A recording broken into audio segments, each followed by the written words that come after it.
নিজের বিয়ের দিনের অনুভূতি জানালেন বুবলি। এনএসইউতে শেষ হলো এসই অ্যানুয়াল কালচারাল ইভিনিং। কণ্ঠশিল্পী জেমস সুমনের অকাল প্রয়াণ। 4 বছর পর ওটিটিতে আসছে শুভ ঐশীর নূর।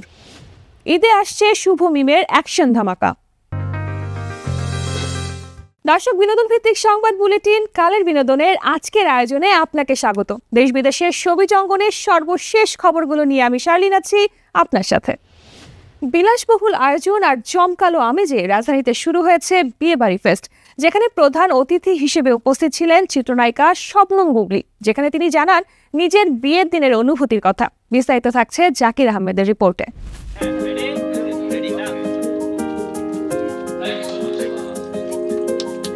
উদ্বোধনী আয়োজনে দেশের জনপ্রিয় অভিনেত্রী শবনম বুবলি প্রধান অতিথি হিসেবে উপস্থিত হয়ে সবাইকে চমকে দেন।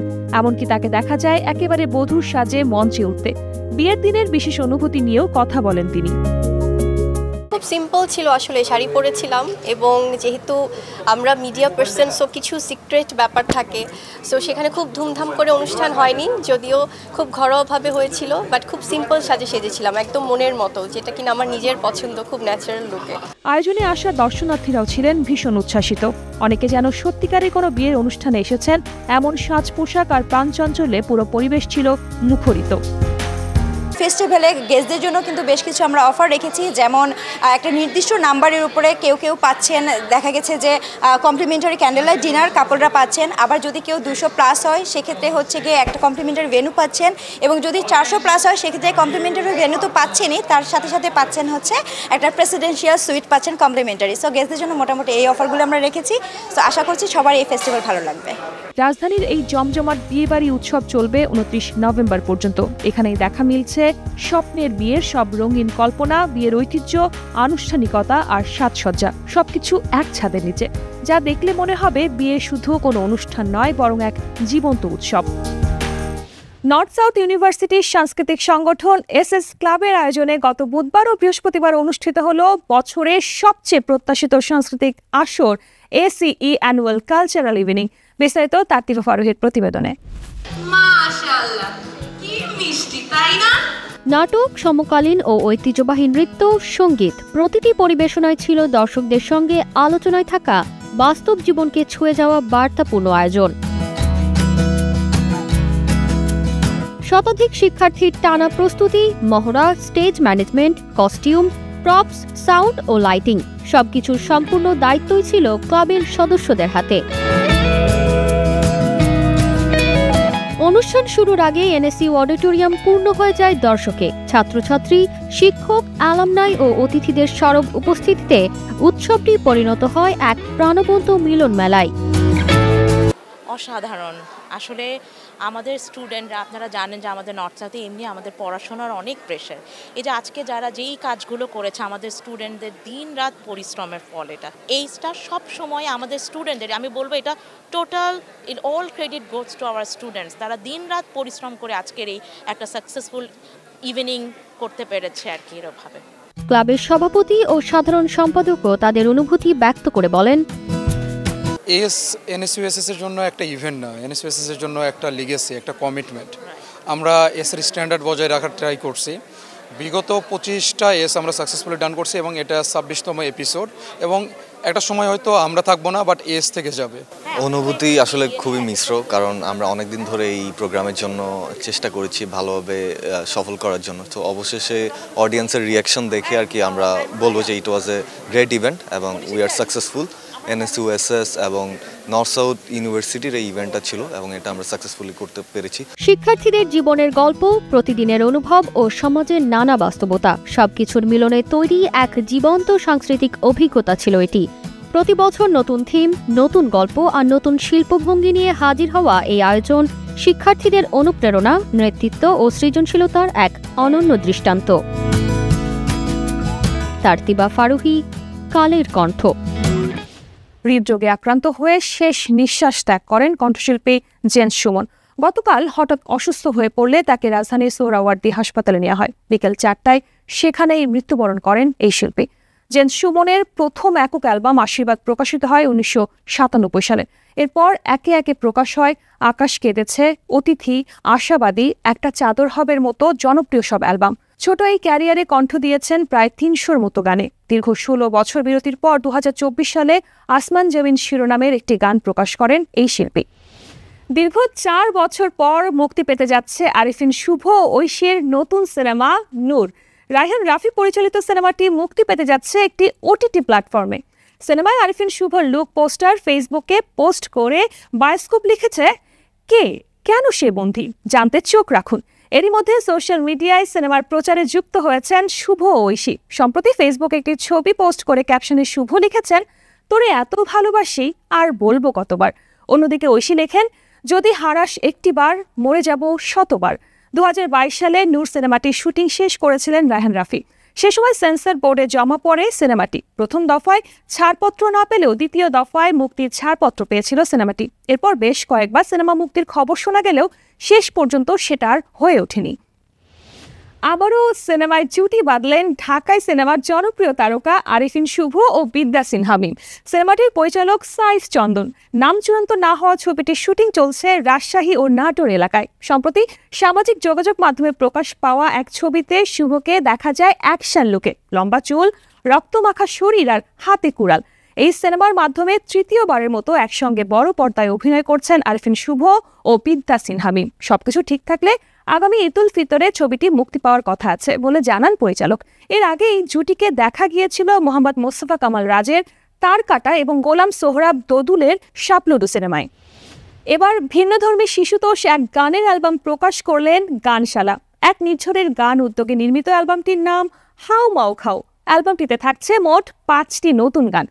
এনামুল করিম নির্ঝরের কথা ও সুরে অ্যালবামটির সঙ্গীতায়োজন করেছেন অটোমোনাল মুন। এই অ্যালবামে কর্পোরেট সোশ্যাল রেসপন্সিবিলিটি তহবিল থেকে সহযোগিতা করেছে শেলটেক।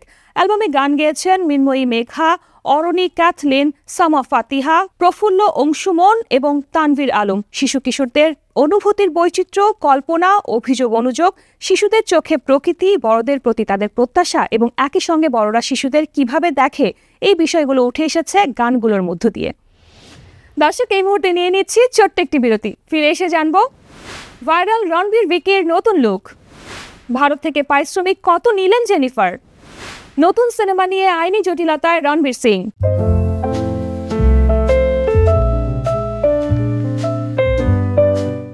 দর্শক, বিরতির পর আবারও স্বাগত জানাচ্ছি বিনোদন ভিত্তিক সংবাদ বুলেটিন কালের বিনোদনে। সাথে আছে আমি শার্লিন।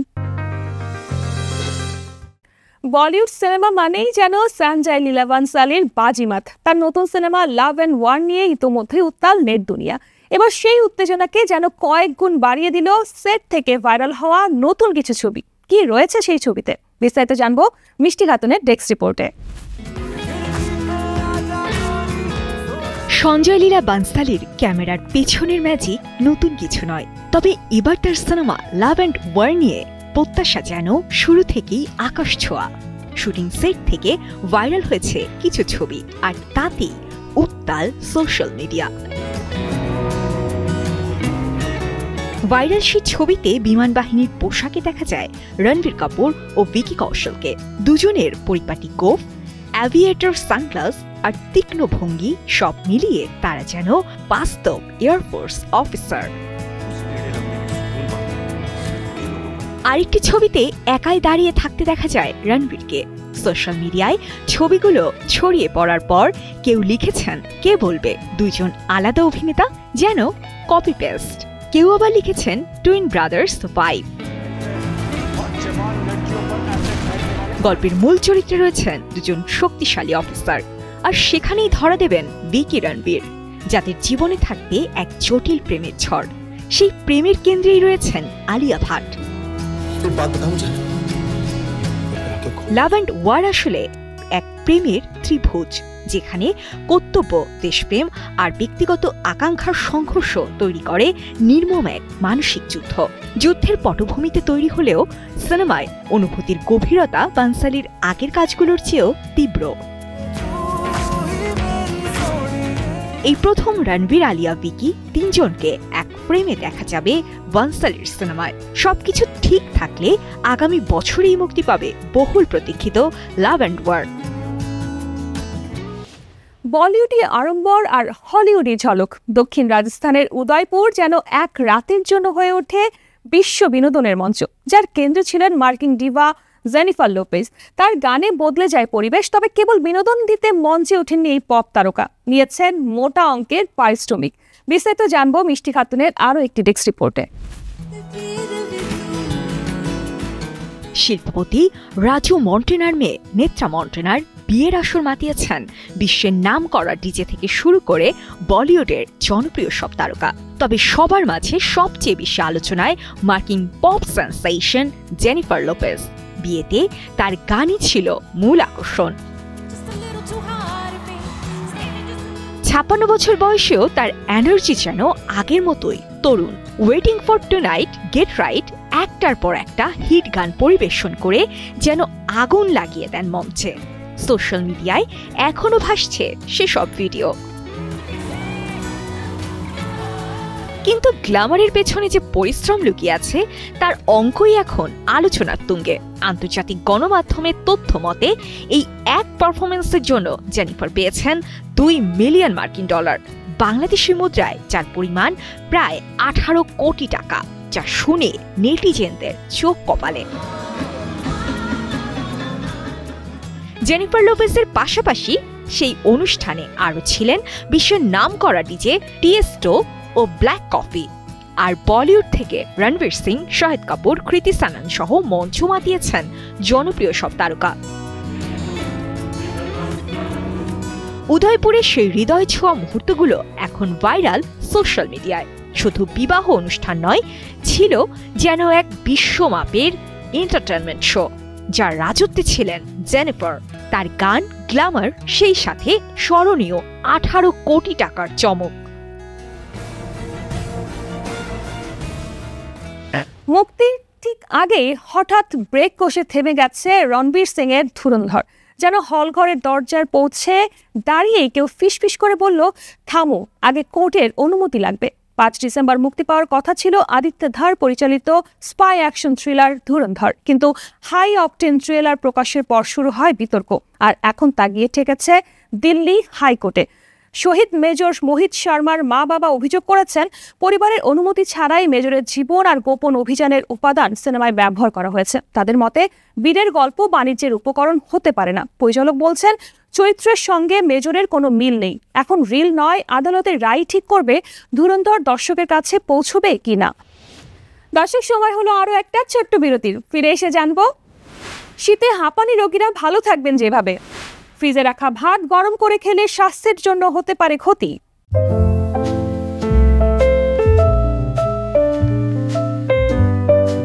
বিরতির পর আবারও স্বাগত কালের বিনোদনে। শোবিজ দুনিয়ার আরো খবর নিয়ে সাথে আছে আমি শালিন।